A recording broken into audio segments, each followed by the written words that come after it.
Hadi Danachea, hello. Welcome to the 2022-23 school year. It's awesome that we are starting the year together on this day. I'd like to begin by doing our land acknowledgement.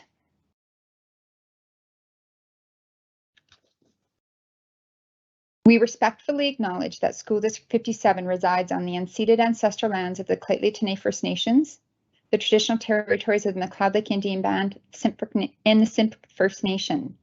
It is our honor to walk alongside the Indigenous communities in the education of students. Doing a land acknowledgement before any presentation or at the beginning of a meeting, an assembly, is an important act towards reconciliation. And this small act of respect demonstrates our commitment towards reconciliation, as well as the importance of being stewards of the land and the environment, and to acknowledge those who walked this land before us. As we continue to move forward with our commitments towards truth and reconciliation, it's important that the land acknowledgements are more than something we just do. They're something that we feel and something that we are connected to. Well, here we go. It is another school year. For the most of the presentation, unfortunately, it's going to be my voice, but it was important that I share with you my slides so that we have a common understanding of the direction that we're headed in. It feels like forever ago that I was with you all on the first day of school, talking about our health and safety protocols and having long conversations about all of the expectations and rules. This year, I'm so happy to say that we are changing our focus. And I believe where the focus goes, the energy flows. And that's important for all of us to think about as we set up the expectations for our school year. Choosing to be an educator is something that is extremely special. We have the opportunity to change the world. We have the opportunity to make a difference and to leave our communities better than how we arrived. I am so thankful that we are together as one team today, working for students and for student learning. I do believe that it takes an entire community to do the work that we do, and I look forward to continuing this learning journey with all of you. So I want to talk a little bit about our focus for this year, because we are changing our focus. We are moving in a direction that I think is going to make incredible differences for students within our organization. We're shifting our focus this year from comprehensive safety plans to high quality instruction and learning. We're shifting our focus from collecting data on attendance for contact tracing to being able to collect data, look at data to inform our instruction and our interventions. And we are moving from closed learning environments to open learning environments with collaboration. This is a culture of co-construction, and we all have an important role to play in the work we do in public education. And I think it's awesome that we get to reimagine our work this year. Just for 1 second, I want you to think about the amount of time you spent last year worrying about COVID protocols, ensuring we had everything in place that we needed to have in place, reminding students of the safe reminders, reminding students about washing their hands constantly, making sure we're on the right side of the hallways, making sure that we were physically distanced, making sure that we were meeting the requirements that was asked of us to keep our schools safe. Think about that time. We have that back. We get to focus on reading, numeracy, graduation, and the wellness of our students. So all that time you said, please put your masks on. You get to look at students and remind them, when you can read anything, you can learn everything. This is an exciting time for all of us. We're moving into the second year of our 5-year strategic plan. We have a vision in School District 57 that all students are prepared for each step of their life's journey with the skills, knowledge, options, and choices to be successful. The Board of Education has set us on 4 directions in this work. The first direction is truth and reconciliation. We're committing to the truth and reconciliation calls to action being implemented throughout our system to ensure a healthier future for Indigenous learners and a system that acknowledges and teaches Canada's true history. We have a direction towards equity of access, responsive systems providing accessible education opportunities for all students to achieve their goals. What all students need isn't the same. It's not about being equal, it's about being equitable. And how do we provide those supports so that all students have the chances to be successful? And we need to focus on wellness. We need to have culturally safe, caring, inclusive learning communities where all students thrive. Coming out of the pandemic has had an impact on all of us and our communities. And wellness is something that we need to really focus on, not only for our students, but for ourselves as well. And we are a learning organization. We have a direction towards learning, engaging, innovative learning communities with options and choices for all students to be successful. You hear the word options and choices multiple times throughout our strategic plan. And we're going to talk a little bit more about some of our data connected to the options and choices. Every year, School District 57, as all districts are, required to report on our data in a framework report. We're required to report on the human, the social, the career, and the intellectual progress of all of our learners. This report in full is available on the School District 57 website under Board, District, and Reports and Publications. If you'd like more information regarding the next few slides I'm going to talk about, I encourage you all to go to that framework report and look at how we're doing as a district. The framework report is very connected to all of your schools, school plans, and school data reports as well. This is the first time in my career that we are all connected together, all going in the same direction. And I'm so excited to continue on. The first thing I want to talk about in our framework report is our engagement, our levels of engagement. As I mentioned earlier, this is an era where we are co-constructing, we're collaborating, and we're engaging. It takes the entire community to do the work that we've been asked to do in education. A focus for School District 57 is engagement. We want to hear from our rights holders, our stakeholders, our students, our parents, our leaders, our teachers, our CUPE staff, our interested community members on how we're doing and what needs to be a priority for them. There were 3 opportunities for formal engagement last year. We did a fall strategic plan engagement session, we did budget consultation engagement session, and a spring strategic plan engagement session. You can see by these numbers, we're hearing from some, but we're not hearing from all. And a focus for us moving forward this year is accessing more engagement from our community, our partners, and especially our learners. Literacy has been a focus and remains a focus for School District 57. As I said earlier, if you can read anything, you can learn everything. Over the past several years, we've been looking at our FSA data. We've had lots of questions around our FSA data, so I wanted to take a little bit of a different approach this year when I looked at it. Over to the side, you can see that we talk about our cohort data. In 2017 and 2018, our grade 4s, 65% of all grade 4s were meeting expectations. That same cohort as grade 7s went up to 70%. When I look at our 2018-2019 grade 4s, and then I look at them as grade 7s last year, you can see there was no gains. And the data is similar for our Indigenous learners. This has me asking more questions. We put lots of time into interventions. What's working, what's not, what do we need to do more of? We also were making many decisions based on one data set. And we know that we need to look at multiple data sources in order to make informed decisions. Last year, we asked all of our elementary schools to engage in the benchmark assessment data, and we looked at literacy independent reading levels. And you will notice that we have I've just got a note to move closer to the mic, so I must be too quiet. We have consistent data with our FSA. You will also notice that we are breaking out our data based on distinctions-based data approaches, as outlined in the DRIPA action plan by the ministry.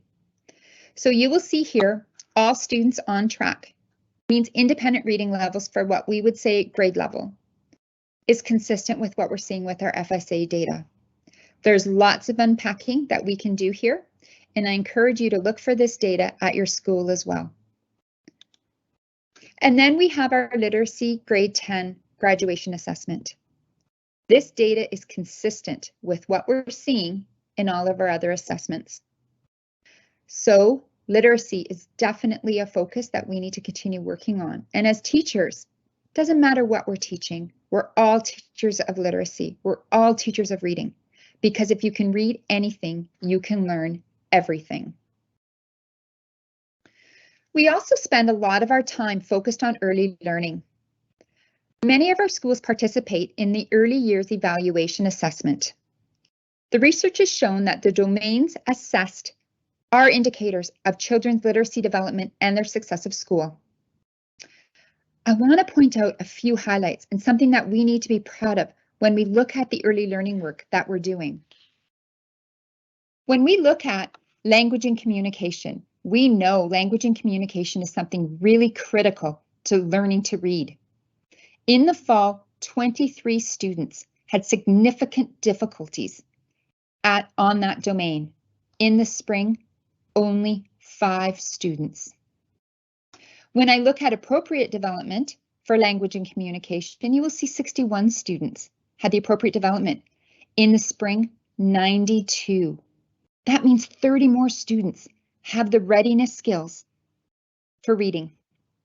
And this data demonstrates the importance of early learning, and the focus that the ministry has put on early learning is definitely related to this. We also have numeracy as a focus in our strategic plan. You will know over the past few years, numeracy has continued to be a struggle in School District 57 and actually in many other districts across the province. As we shift our mindsets from mathematics to numeracy, we need to continue to develop that understanding of numbers and the concepts of numbers and how they're represented through numeracy.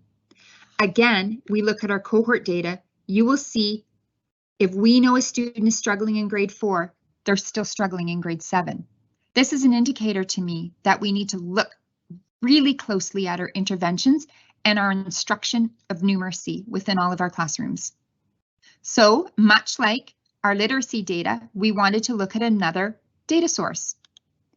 And we looked at the SNAP numeracy assessment. And you can see once again, the numbers are consistent with FSA. So our classroom-based data is consistent with what we're seeing on our foundation skills assessment for both numeracy and literacy. And then we have our numeracy graduation assessment.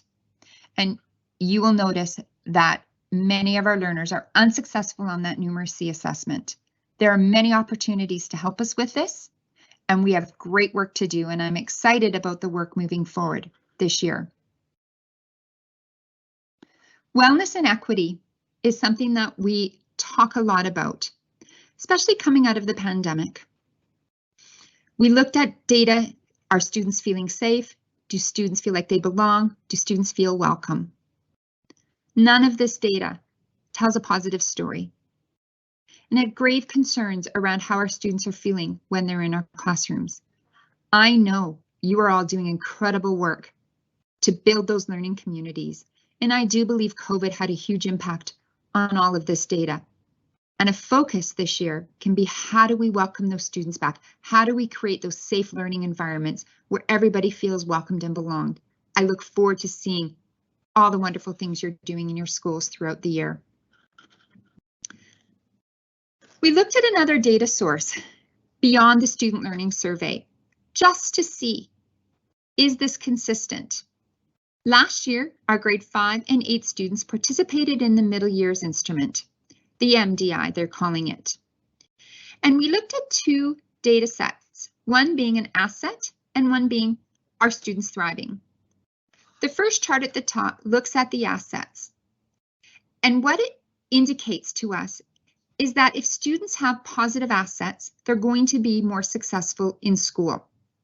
Let's look at our grade 5 data.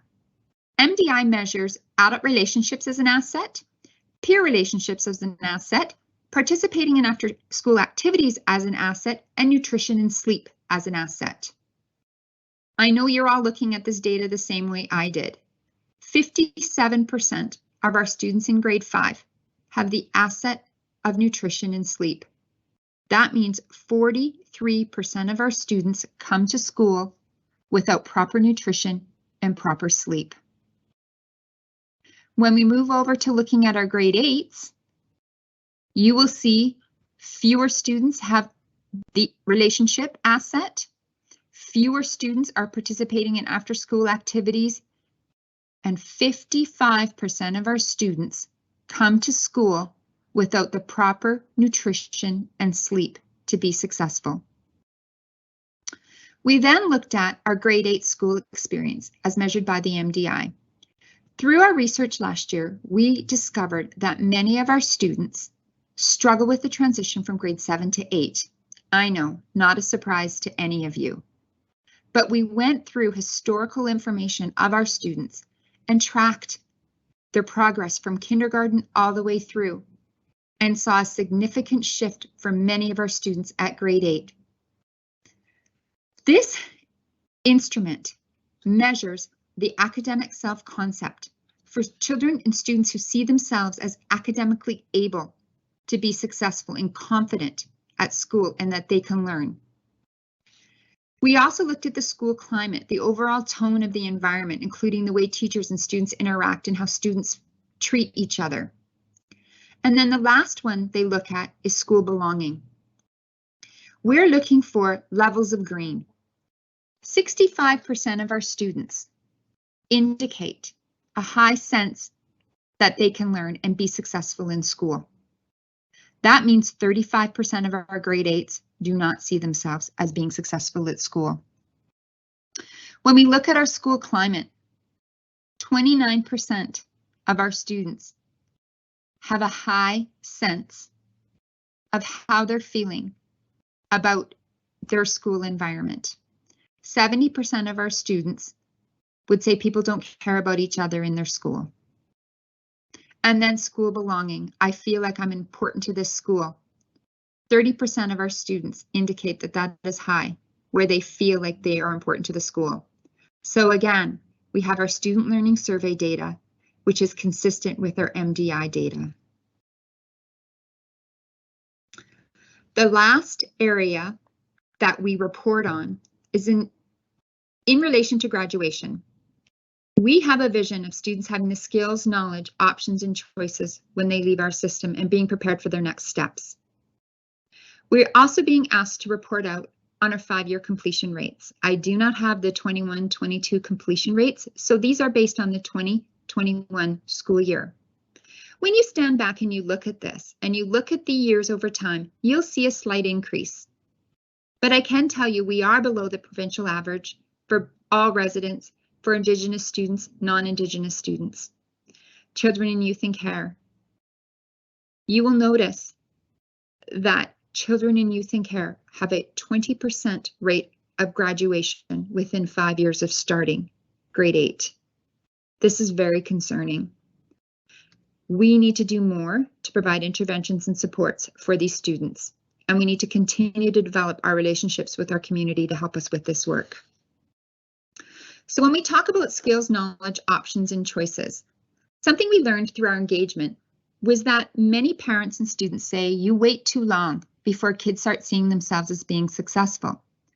We put a goal and a strategy in our strategic plan for students to start planning before they enter high school. And we are utilizing the My Blueprint Education Planner where students can track their pathways and they can look at options and they can develop their plans for courses they want to take in secondary and beyond and start seeing themselves as a successful graduate. Last year, 40% of our students in grades 6 and 7 developed a My Blueprint plan. That means 40% of all of our students who are transitioning will have a plan right now before they enter high school. This number needs to be 100%. We want all of our kids on this plan. And you can see that 76% of our grade 11 students who are current grade 12s have been utilizing the My Blueprint Education Planner to help them as they develop their pathways for options and choices. Not every student is looking towards a 4-year degree and are very interested in skills, trades, and career programs. You can see that we have 77 students last year participate in the CTC program. We had 188 students participating in work experience, 28 students in career exploration events, and 64 students participated in our trade sampler. These numbers are exciting. We have that many more students who are planning out different career pathways and exploring options for them. But when you think that we have 13,000 students in our district, these numbers aren't that high. Are we reaching all of our students? Are we providing the pathways for all of our students so that they have options and choices when they leave our system? Another data set that we've been exploring, and this information comes out of the Ministry of Education How Are We Doing report. You will notice we have many students who are not taking the Foundations Pre-Calc 10 and the Pre-Calc 11 for math and numeracy. Pre-Calculus 11 is one of the prerequisites that is most required for post-secondary. I have some questions around this data and the inequities between our Indigenous and our non-Indigenous students. We need to look at, are we providing opportunities for all of our students to access the courses they require so that they leave our system with options and choices to move forward with their pathways? And the last piece of data that I'd like to share with you all is the grad coach data. Last year, School District 57 had grad coaches working in all of our secondary schools, and this year we have increased grad coach time because we saw some incredible numbers as a result. What you're looking at here, students who are in the red would be students who are not on pathway and not on track to graduate. Students identified as yellow are students who are at risk, meaning it could go either way. They have some work to do. Students who are green are students who are on track to graduate. We track students in grade 10, 11, and 12. And you will see we made some gains in terms of the number of students who are on track to graduate. At the grade 10 level, we increased it to 27 students. The grade 11 level, we increased it to 31 students. At the grade 12 level, we increased it to 38 students with an additional 22 students who acknowledged, I need more time. This is reason to celebrate. And this demonstrates that when we make a connection, then when we talk to the students and help them with their plans, they can be successful. It goes back to the importance of us helping our students see them as successful learners as they move forward to meet their goals. I want to take a little bit of time outside of the framework report to talk about some of our initiatives and directions for the school year. Once again, School District 57 will be working with special advisors to help us see the commitments from the recommendations in the special advisors report. The special advisors will be making contact with us and will be overseeing the work of the district and the work of the board as we move to make those recommendations a reality in School District 57. This is an opportunity for additional supports from the Ministry of Education to help us with this work. We also have clear direction on professional learning. The departments, the directors of instruction for our departments of Inclusive Ed, Indigenous Ed, and Curriculum and Innovation have worked together to provide a very robust, incredible professional learning opportunities for all of you, and this information will be shared with you. We have high caliber speakers coming to help us with this work, and I am so excited that they're in School District 57 to help us and to teach us new ways. We have a new focus, and that focus is a learning organization. And from the beginning of my slide, that transformation and that work needs to begin with us. We are the system that we're trying to transform. We need to focus ourselves on our learning so that we can transform the system for our learners. My priorities this year for School District 57 are important. As we come out of the pandemic, we need to do so much work with our community. One of my focuses and one of my priorities this year will be that community and connection, getting out into schools, getting out into the community, so that we can reinstate the confidence in public education and the confidence in our system. We have amazing educators working with our students. We need to share that with the community, with the public, because working in School District 57 and being a student in School District 57 is an amazing experience for everybody. We're also wanting to look at rebranding and building a new identity. We are School District 57, Prince George. We know that our district expands beyond Prince George. It includes Mackenzie, McBride, and Valmont. We also have had the same logo for many, many years, and it's time for a refresh. And I look forward to this work, and it is a priority for us as we move forward. And finally, one of my priorities is shifting our organization to a learning organization and putting the focus back on learning. We have an opportunity here to make incredible difference for students and to create a better world for everybody. I look forward to doing this work, and I look forward to hearing from you around how we can do this together. My wishes for you all this year are joy. We have the most privileged profession, and that is working with students. And it's so wonderful to see their smiling faces. The senior team had an opportunity to be in schools this morning, and I have to tell you, it felt different this year. Everybody was happy, kids were happy, the energy was amazing. And I want to just capture that and hang on to that for the rest of the school year. I wish for everybody learning for ourselves, learning for our schools, learning for the community, and really holding true to that transition to a learning organization. I wish for you all relationships and connections. We've come out of a period of time where we were unable to have those connections in a meaningful way, the way we wanted to. We are faced with generations of students, generations of little people entering our schools who saw this for 2 years. Being able to see faces is an incredible thing. And I'm so happy that we get to see smiling faces and teeth. And even some of those little toothless smiles from our little people. And finally, my wish for you is success. As we embark upon this 22-23 school year, I wish for you all a successful year in your buildings, full of connections, full of learning, and full of joy.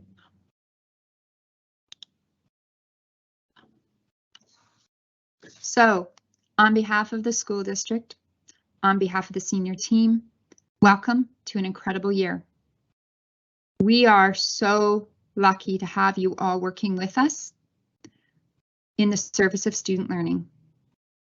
Merci, thank you, and have a wonderful year.